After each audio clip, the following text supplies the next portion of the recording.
6% of the gross national income to developing countries was supposed to be reached by the year 1975. It still hasn't happened. Right now, we're giving about 25 cents out of every $100, roughly a third of what we've promised. And each country's on a different order, but Canada's around that 0.25, and the United States even less. Somehow the United States has found a way to spend $5 out of every 100 on the military, but only 15 cents on development aid.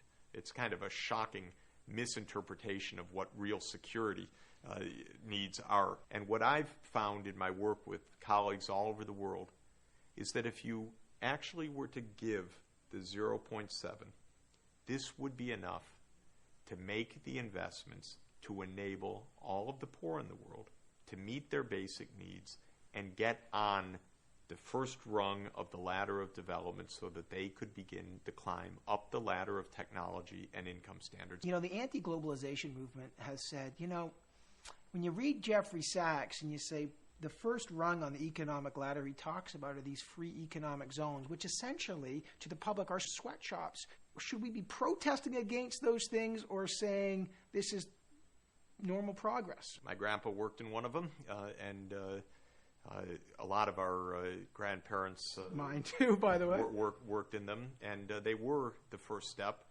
It enabled my grandfather and grandmother to raise children that could get an education.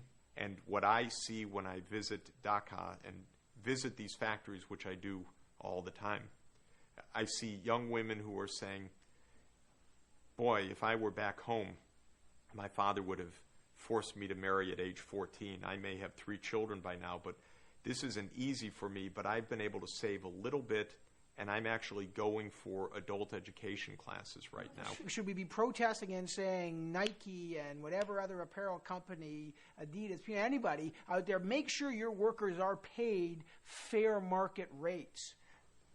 Is that what we would think of as fair market rates, not fair market rates compared to extreme poverty? What the anti-globalization people have done successfully and rightly and well is make those factories safer and said nobody deserves harassment. Everybody deserves their rights. So they're misguided in that. Their criticism of big companies in the anti-globalization movement is misguided. In my opinion, the targets for our protest and our advocacy ought to be first and foremost the United States government. Don't fight globalization, by the way, in my opinion. Fight the fact that the richest country in the world, and I should add Canada for this matter, are not following through on their own commitments right now to do what can be done to make sure that prosperity can spread over time and to save lives right now. Let's get moving because our generation has a task. I think we're going to complete that task successfully. You've got religion on this one. We're going to do this. We need to do it. It's for our own security as well, and I believe we will do it. We can solve these problems. The fact that we can, in a way, means that we need to, because to walk away from what we could do would not only be horrible in its consequence, but it would be dangerous for us as well. The Sachs prescription has received a lot of scathing criticism, make no mistake about it. For example, an article in the Wall Street Journal comes with the headline, "Giving Till It Hurts." It's written by Claudia Rossett, and it says, even if you happen to be the smartest man on earth and have visited more countries than Santa Claus, you still cannot possess all the information dispersed among the individuals who make up a society or an economy. What stymies the people in poor countries, as a rule, is not a lack of aid. It is forms of government, often corrupt and tyrannical, that do not allow people to exercise free choice under fair law. And I ask, for the Wall Street Journal reader, does it really hurt 70 cents out of $100? Well, is that giving? I'll tell you what hurts. What hurts is watching your child die. What hurts is not having enough food to feed your child. That's what hurts, but not 70 cents on your $100 of income. Well, what about this criticism? I say, why should we now give $100 billion to the more aid agencies when it might be squandered in the hands of corrupt officials? Well, there are 49 countries in sub-Saharan Africa. Right. Many of them are multi-party democracies. Many of them are stable. They're just impoverished.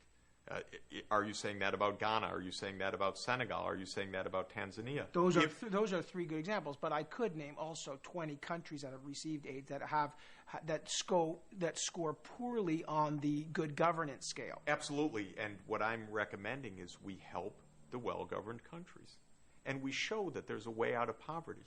And the fact that Zimbabwe is extremely badly governed is not an argument not to help Tanzania.